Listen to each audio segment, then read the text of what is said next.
Hi, welcome back. I'm Grayson. I'm Caleb. I'm Dominic. And I'm Isaiah, and this is Fireside Friday Nights.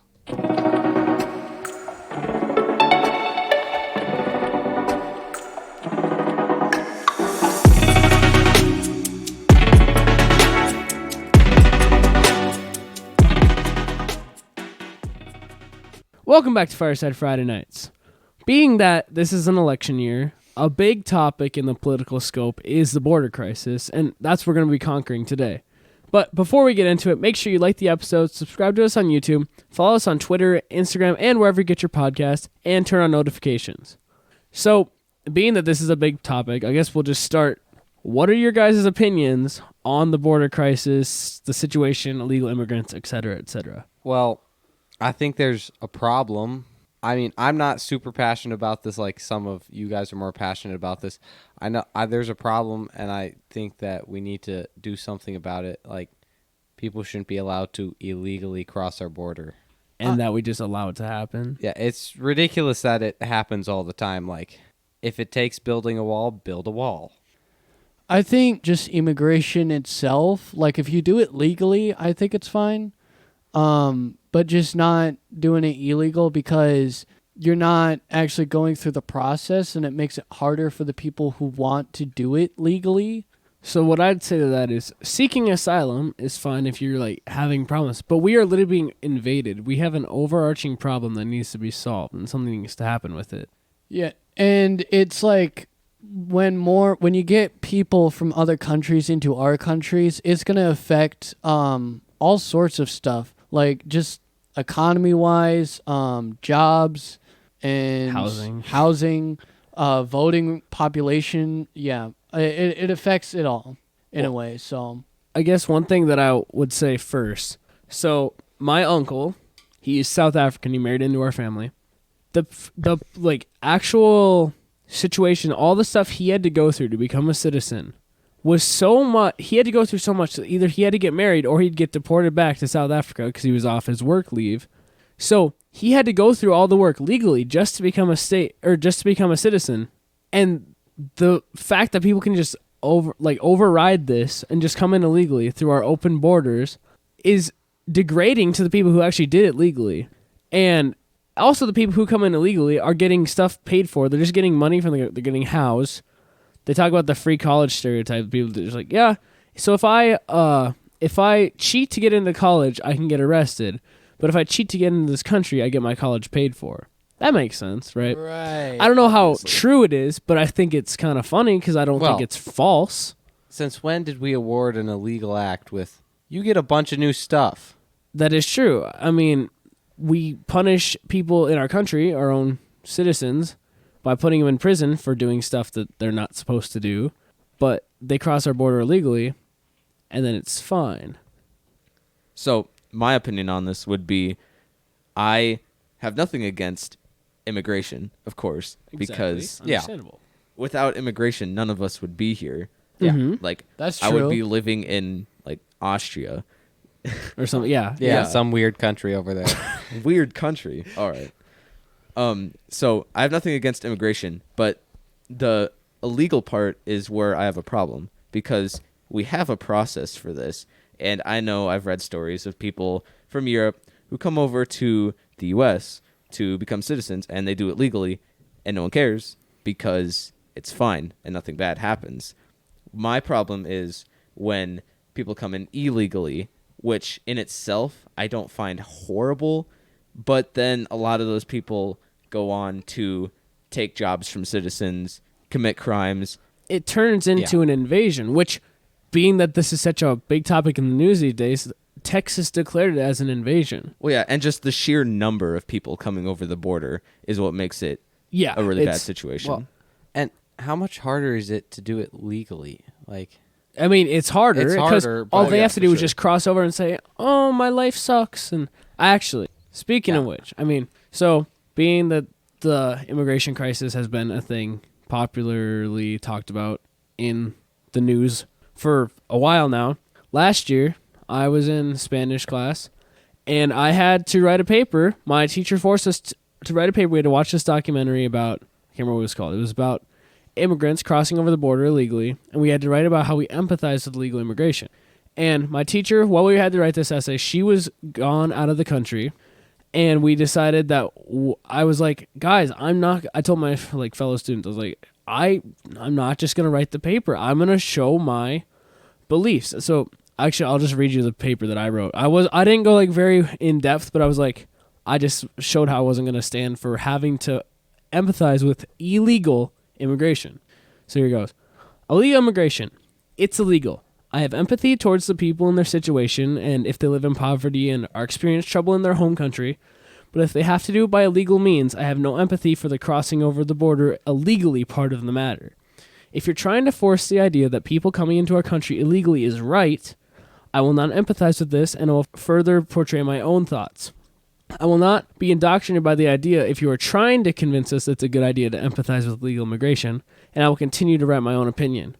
I believe immigration is good, and it benefits and helps a lot of people a lot of the time. But if you have to do it illegally, I don't agree with the statutes that those people will have. I agree with seeking asylum in the country that the immigrants are coming from to help people who are persecuted and in troubled situations, but the people who just immigrate illegally, I believe, should be deported back. I'm sorry they have to do it by illegal means, and most of the time will get deported back anyways because that's how our country runs. Except, I guess now it's changed this time. But it will probably stay that way. The Trump administration passed the law that they planned to build a wall on the Mexican-American border to keep immigrants out, but it's never fulfilled because he was out of office. Do I believe that people can and should come to the United States for a better life and for freedom? Absolutely.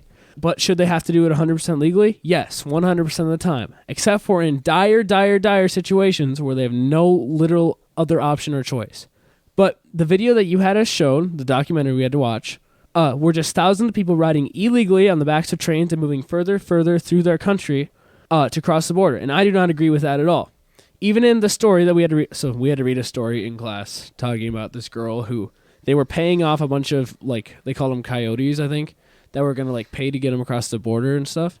Even in the story we had to read, they were paying many people to bring them across the border illegally. In conclusion, I have empathy for all the people living in poverty and harsh conditions and terrible environments, and I do think they should come to the United States for freedom from that. Yes, but I do not agree with any of the legal actions that these people take part in to immigrate. Well said. Well said. So, I believe immigration is a good thing. Illegal is the wrong part of it. If you have to do it illegally, I believe that's completely wrong. Actually, speaking of, it was the former ICE director, I believe. One of my friends in school sent me this video a few weeks ago, and he's talking to AOC, explaining to her that crossing the border illegally is illegal, and I guess I'll play that now. You know, Mr. Chair, I was looking, how did we get to this point? How did we get to this point where we take children out of mothers' and fathers' arms? And, it dated back, family separation in the way that we have seen it, where we take children away from their parents without due process, began last year under Secretary Kirstjen Nielsen. But I had to dig further, and our staff dug further. But where did this start within the administration? She implemented it. And we found a memo. It dates back to April 23rd of 2018, where there was an official recommendation to, quote, pursue prosecution of all amenable adults who cross our border, quote, illegally, even though this applied to legal asylum seekers in practice, including those presenting with a family unit between ports of entry in coordination with DOJ. Here is the memo that I would like to submit to the congressional record. And so I looked at this memo, and it seems like this is the source of it. And it seems as though, Mr. Homan, that you are the author. It says here from yourself, Kevin Mikulinin, and Francis Cisna. Is this correct? Did you sign the memo? I'd have to see what you give her. I'd be happy to provide it. And we'll provide it over, but I would like to note that here it says the official recommendation. There were 3 different options presented. The third included the option for family separation. This initiative would pursue prosecution of all amenable adults, including those presenting with a family unit. Mr. Homan, your name is on this. Is this correct? Yes, I signed that memo. So you are the author of the family separation policy. I am not the author of this memo. You're not the author, but you signed the memo. Yes, a zero tolerance memo. So you provided the official recommendation to Secretary Nielsen on for the United States to pursue family separation. I gave Secretary Nielsen numerous recommendations on how to secure the border and save lives. But it says here that you gave her numerous options, but the recommendation was option 3, family separation. What I'm saying, this is not the only paper where we've given the Secretary numerous options to secure the border and save lives. And so the recommendation, of the many that you recommended family separation, I recommend a zero tolerance. which includes family separation. The same as is with every U.S. citizen parent gets arrested when they're with a child. Zero tolerance was interpreted as the policy that separated children from their If I get arrested for DUI and I have a young child in the car, I'm going to be separated. When I was a police officer in New York and I arrested a father for domestic violence, I separated that father Mr. from his Holman, family. with all due respect, legal asylees are not charged with any crime. When you're into the country illegally, it's violation 8 United States Code 1325. Seeking asylum is legal. If you want to seek asylum and go through the port of entry, do it the legal way. The Attorney General of the United States has made that clear. Okay. Mr. Chair, the memo is submitted to the record for review. Wow, that was cold. So that's from the court proceedings, but that's the video that I used from there is just from the Blaze TV. But yeah, I mean, if you're arrested for a crime, you're gonna get in trouble. That makes then, sense. And then she says, excuse me, legal asylees are not charged with any crime. Actually, yes, they are. If they're here legally, they're still gonna get charged with crimes if they commit a crime. That doesn't change anything. I think both sides of that party was very passionate.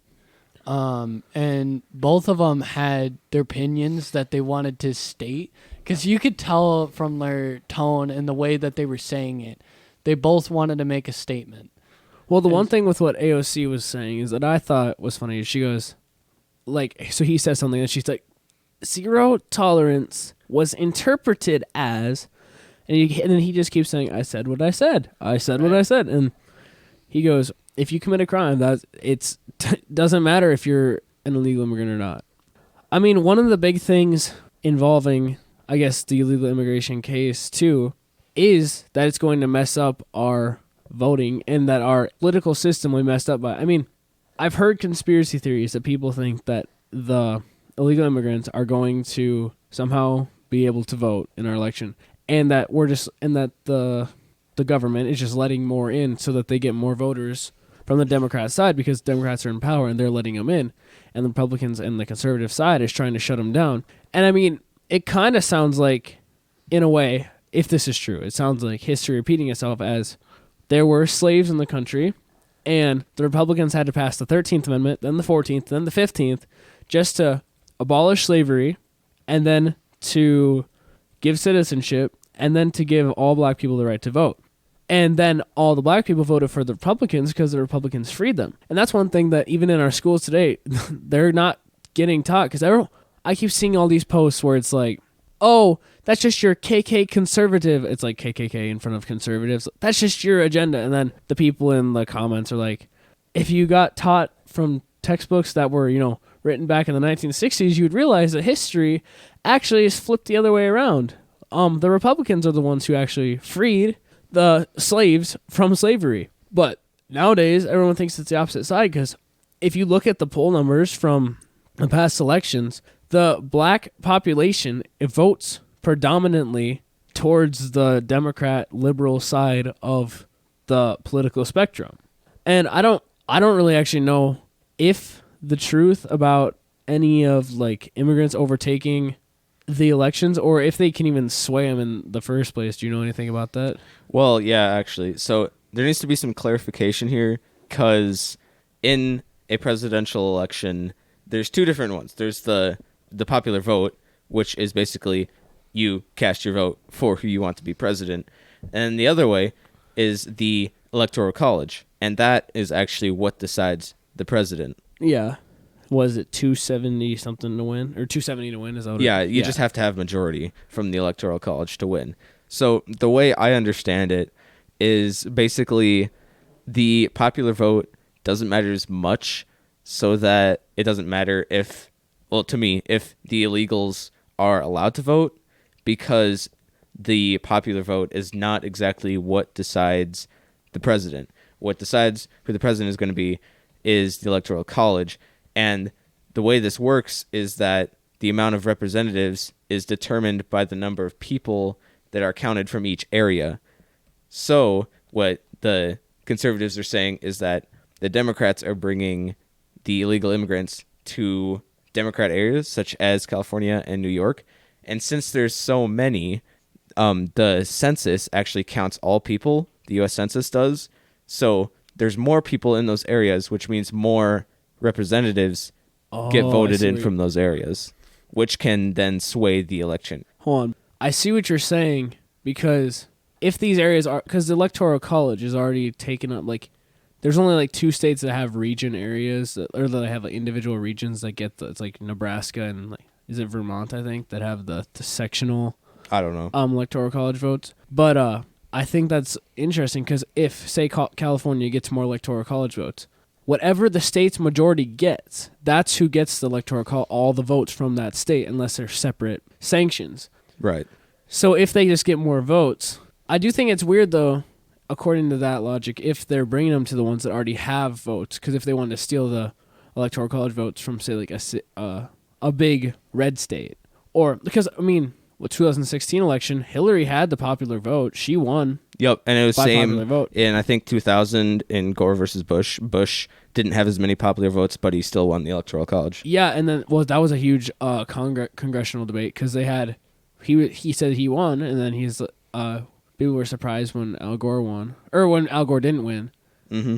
And there was another election I'm trying to think of where neither group got the full Electoral College majority, or there was like undisputed states, and the one guy was like 1 vote short, and then they gave all the 20 of the disputed votes to the guy who actually didn't win. I feel like it was Rutherford B. Hayes, but I can't remember. I don't remember. I'd have to look back. But I do think that's an interesting way to look at it, because if they're counted in the census, it's gonna influence it even if they don't get to vote. Yeah, so I actually got a video of Elon Musk debating Don Lemon, and he actually explained it pretty well. Yeah. Can we talk about the Great Replacement Theory now? Some of the things that you post, the Great Replacement Theory, you claim that Democrats, President Biden's immigration plan to open up the border, you said that the president is getting, and Democrats are doing it to get more votes. But undocumented immigrants cannot vote in federal elections, so how is that possible? Right. Well, you're conflating 2 things. One is Great Replacement Theory. The other is, which I don't subscribe to that. I'm simply saying that there is an incentive here. If legal immigrants, which I think have a very strong bias to, at least everything I've read, it's a very strong bias to vote Democrat. The more that come into the country, the more they're likely to vote in that direction. But it is, in my view, a simple incentive to increase voters, Democrat voters. And yeah, so the question is like how? So there's a few ways that this works. One is that when the census is done, the census is based on all people in an area, whether they are citizens or not. So if there are a concentration of people who came here illegally in a particular state or in a particular state, that state will actually then get an increased number of House seats. So the House seat apportionment is proportionate to the number of people, not the number of citizens. So the illegals overwhelmingly go to places like California and New York, and if you just look at the math, if you look at the apportionment with and without illegals, I believe California would lose. I believe the blue state, there would be a net loss of blue states of approximately 20 seats in the House. This also applies to the Electoral College. So you say, like, well, this also applies to electing the president.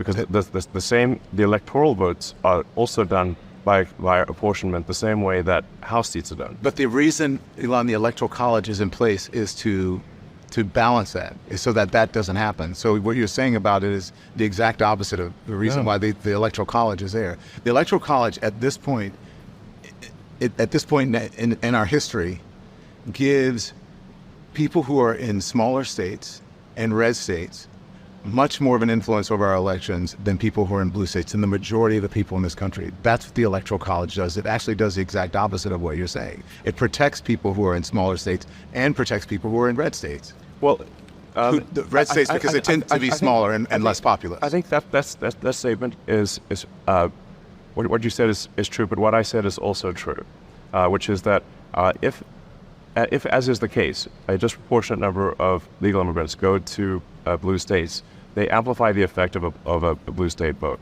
And the math, as I understand it, you can research this obviously very easily on the it's pretty straightforward to research this.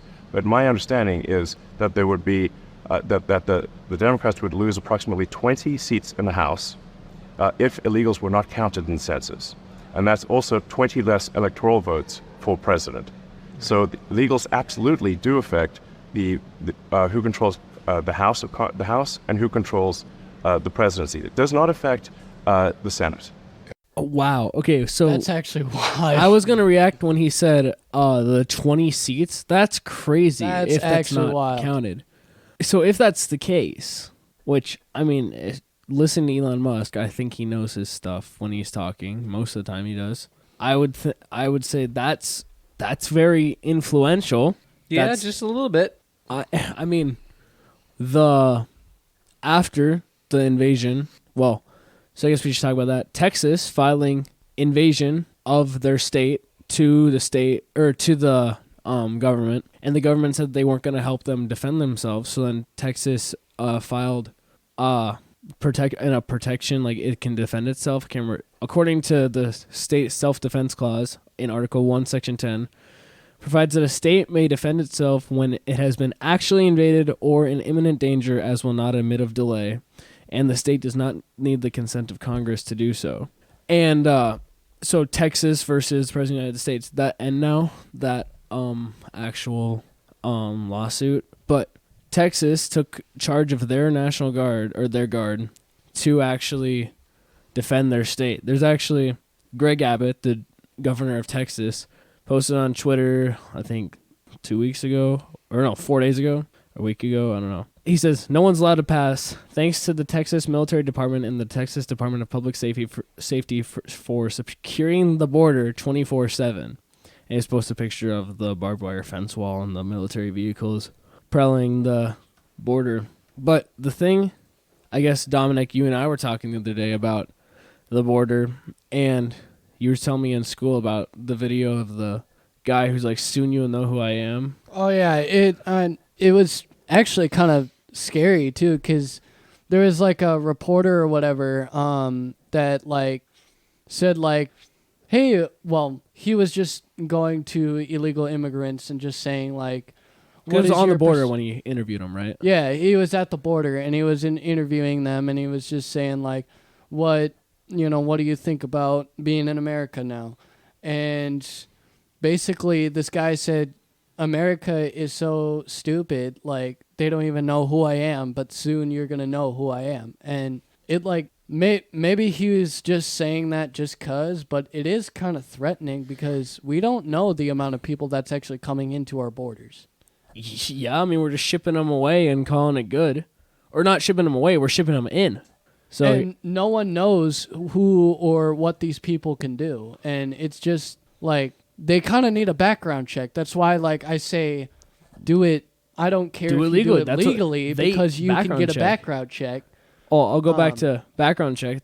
When my uncle was getting interviewed, they had to like interview, or when he was trying to become a citizen, they had to interview him and his wife, and his now wife, so his fiance, to make sure they were like actually in love and like actually like had text records and stuff of like knowing each other, and it wasn't just him saying, "Oh, I'm gonna get married now, I'm a citizen," so that he could just Right. get citizenship.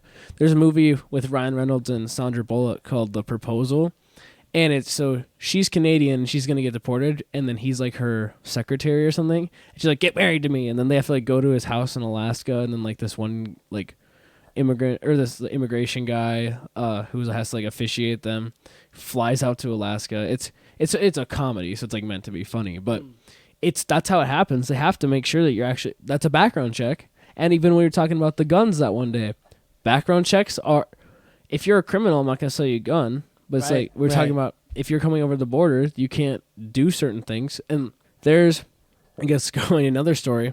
I didn't work with him, but I was at this camp with this guy, and he was from Canada, and he was talking about how he couldn't work because he was from Canada, and he doesn't have a work visa because he's just here for school, so he can't actually work when he's in the country here.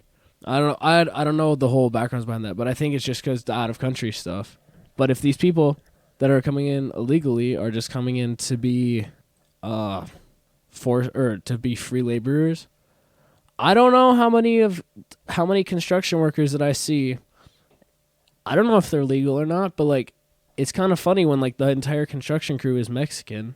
Yeah, or Hispanic. Sorry, I don't mean to be racially specific. Well, so I did a little bit of research on this, and as far as I understand of how it all works is, so Mexican people want to go crossing the border because obviously America has a lot of potential for money, and it's not really just for Mexico. It's more or less just like everywhere else where countries are having economy issues.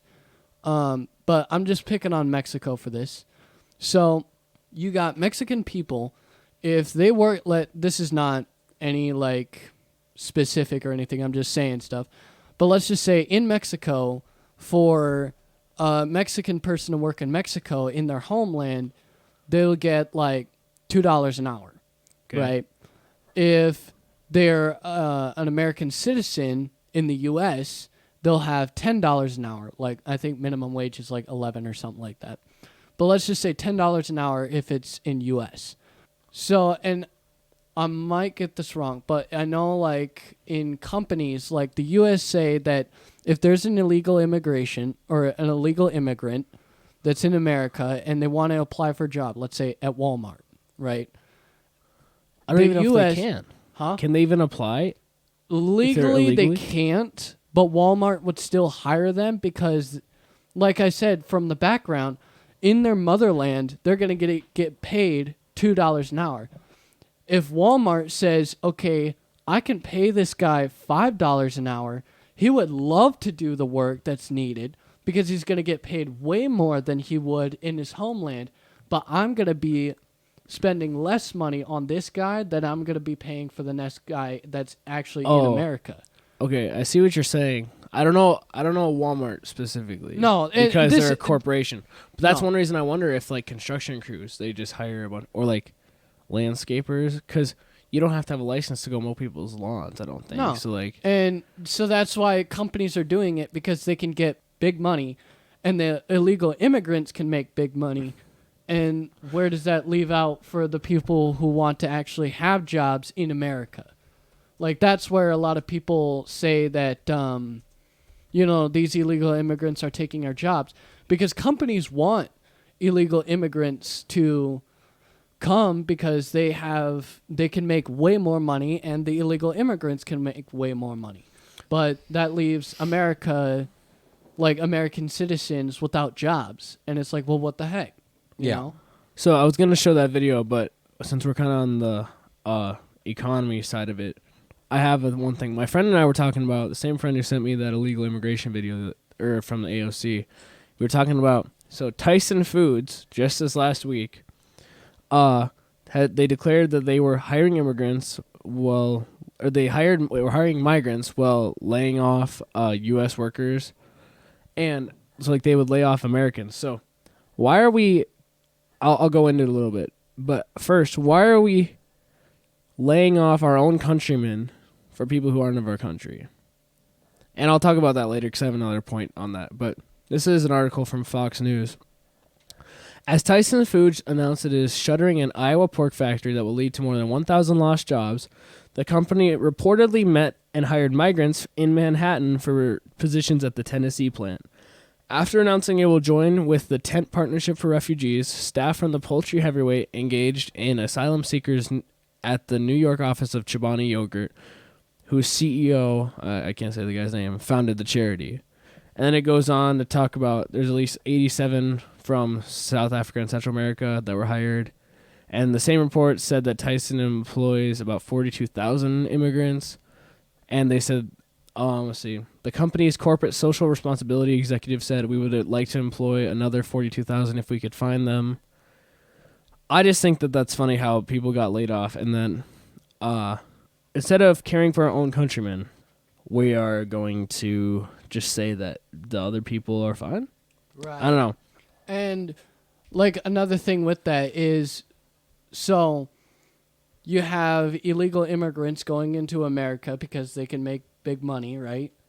So, and the reason why that is, so let's say, again, I'll pick on Mexico. Let's say there's a family of 10, right? One of those family members go across the border and into America where they'll make money, right? And then they'll send the money to their family in their homeland. Yeah, I've heard so about that they can still like afford things. Mm-hmm. And then, so to continue here, I had heard, so like I said, I haven't read a full lot on this, but Tyson provided a separate statement to Fox News Digital saying, there's been a lot of misinformation in the media about our company in recent days, and we feel compelled to set the record straight. Any false insinuation that we would cut American jobs to hire immigrant workers is completely false. Tyson Foods is strongly opposed to legal immigration, and we led the way in participating in 2 major government programs to help employers combat unlawful employment, the E-Verify mutual agreement between government employees. That's the IMAGE program. And it's talking about, so I don't know. It's just a thing that happened in the news this last week about illegal immigrants, but yeah. What were you going to say now? Well, so one reason why people want to hire illegal immigrants or immigrants at all is they work a lot harder oftentimes than just regular U.S. citizens because they're trying to bring their family to the U.S. or they're trying to support their family. But they work more hours and they work harder and then for cheaper pay. Yeah, and I don't think that's wrong. Or, yeah. I mean, I don't think that that's an incorrect statement. No, it's like this one, I don't know if it's true, but... Yeah, if I'm running a business, I'm not like, oh, I'm going to be like, oh, I'll pay you $15 an hour or I can pay you $10 an hour. I mean, yeah, from a business standpoint. I'm gonna pay you $10. I'm not paying the $15 an hour. That's me paying $5 extra that I don't need to pay. And I mean, that's from a business standpoint, that's right. But yeah, from a, I mean, as we were saying, legality standpoint, yeah, and hiring illegal immigrants, I don't think that's I right. think that's wrong. I would not hire them. But going from a business standpoint, you're like, well, if you're running a business, you probably don't care that much because you get people to work for you for cheaper. Yeah. I guess I'll show that video real quick so we can listen to the audio of that guy talk about the Soon You'll Know Who I Am, just so we can get that clip in.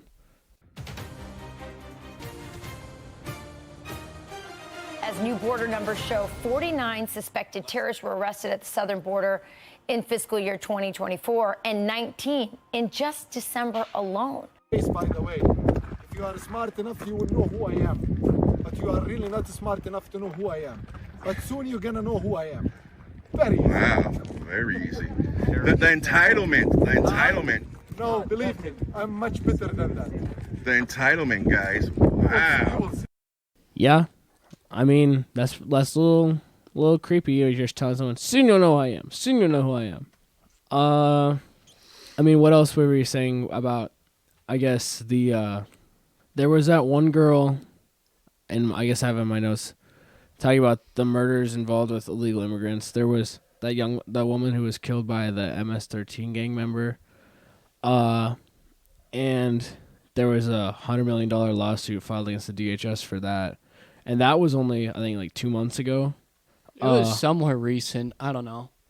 Caleb, you were talking about somebody recently. So there was this med student named Laken Riley. if you're in the news at all, you'll probably know who this is.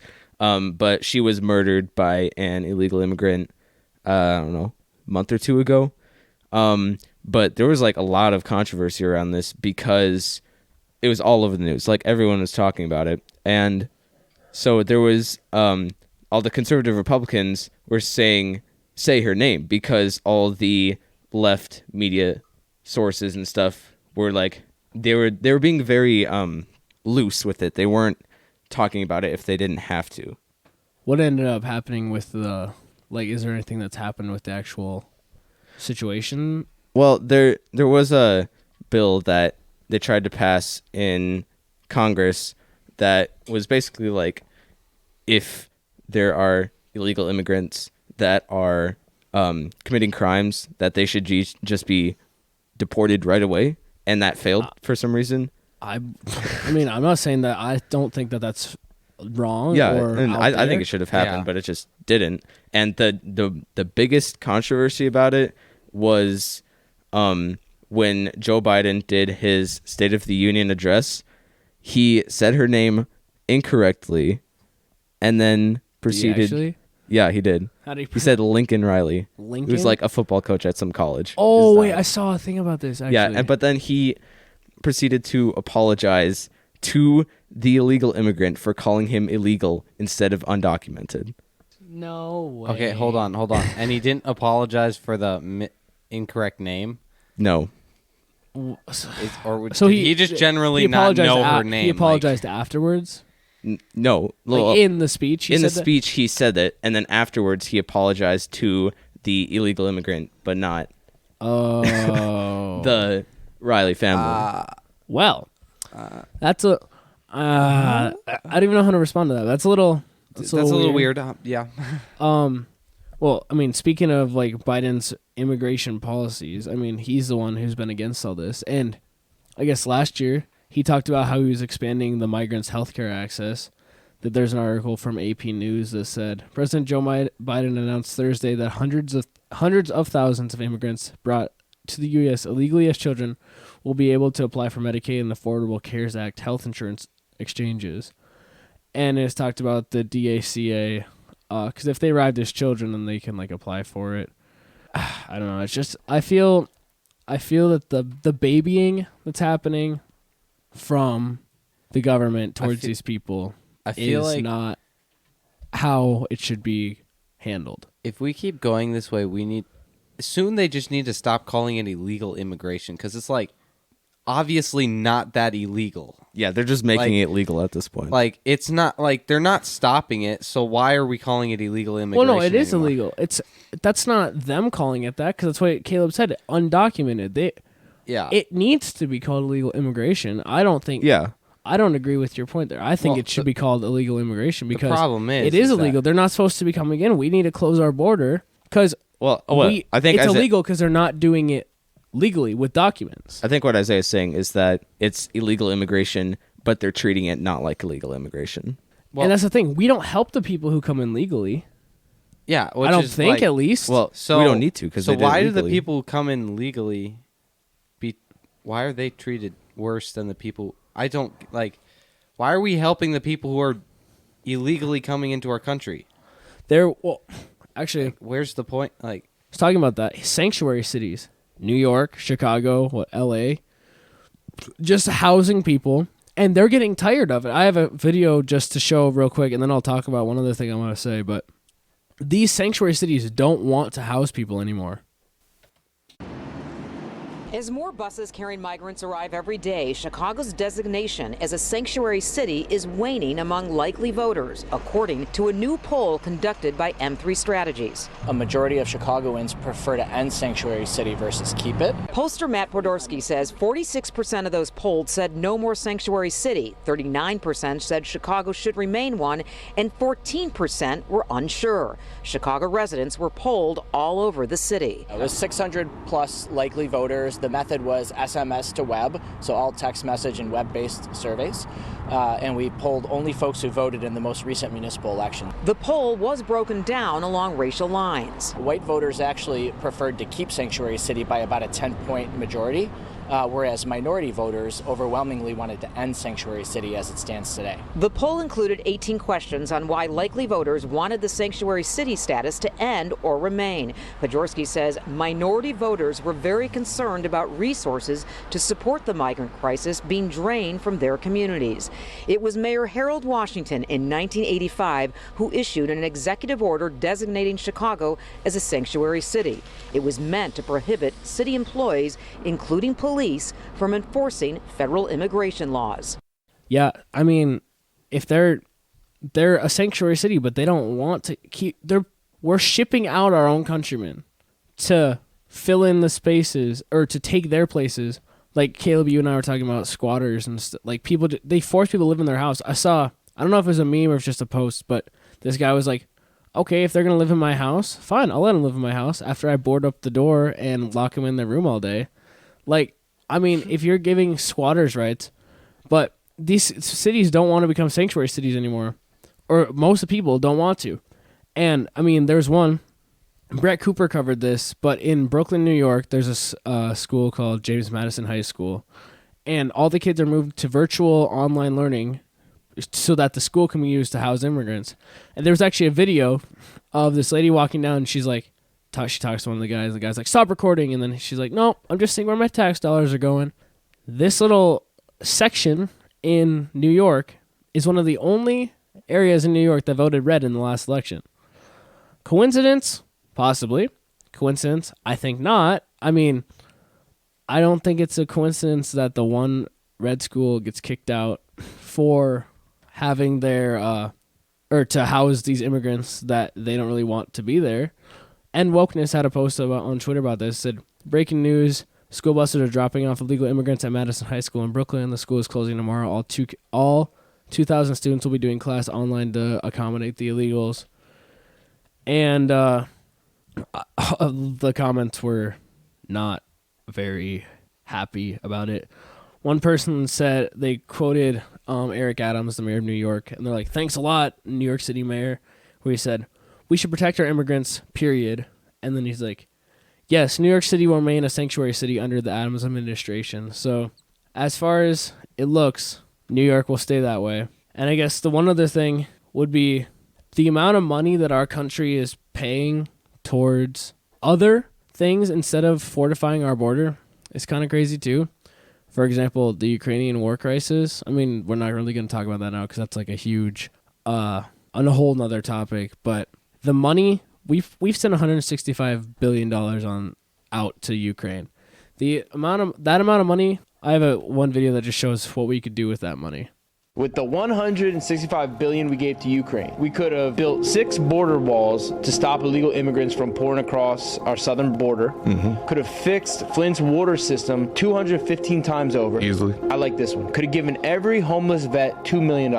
Could have given $50 million to every family impacted by the Maui wildfires. They got $700 each. They think it would take $20 billion to end homelessness in America. $20 billion. We've sent 100 and how much? $165 billion. So we could have ended homelessness 8 times over in America. It's outrageous. Yeah, that's a lot of money. And if we had the wall built, we could still have money to send over there.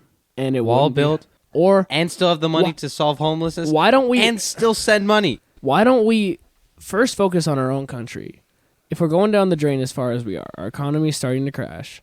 We're having a homelessness crisis. Why aren't we fixing our own problems before fixing these other ones? Even when Texas declared that they were invaded, Elon Musk chimed in and said, Texas is absolutely right. This administration is deliberately breaking the law by aiding and abetting illegal immigration at the unprecedented scale. So it's not just the politicians who are saying that things are right and wrong. It's just, I mean, Elon Musk is a prominent figure. He's a businessman. But people realize it's a problem. So I know, like, as Christians, there's like a saying for like dads or husbands in the household. It's like, if you want to like further the kingdom of God in other countries, like what is it? Missionary. Yeah. If you want to be a missionary or do that, like, that's awesome. That's beautiful. But it says that you need to make your home. How could you go out and spread the gospel when you're even in your home is not right. When your households, I kind of like that. And it's like we need to fix our home before we need to help others. And that's how I view America, because America was founded by Christian fathers. Regardless if you like it or not, it was founded by Christian people, and they're the ones that set our amendments into the first place. Yeah, we need to fix it because our America is being destroyed. The Declaration of Independence says, we hold these truths to be self-evident, that all men are created equal and each are endowed by their Creator with certain unalienable rights. So, yes, these people, like immigrants, yes, they are people and they have human rights, but we should be focusing on our own country before having to deal with the problems of others and aid and help these people get through their lives easier. So, yeah, that's it. Again, that's a whole nother topic, but yeah, it does kind of tie into this. It's like we need to focus our own home before we need to focus in other countries. I get that other countries. I don't think it's unconstitutional, or I don't think it's unchristian to not want to allow immigrants in illegally. I don't think that's the case. Don't take the speck out of your brother's eye before before you take the plank out of your own. I mean, yeah, look at our country compared to the others. So we have a massive plank.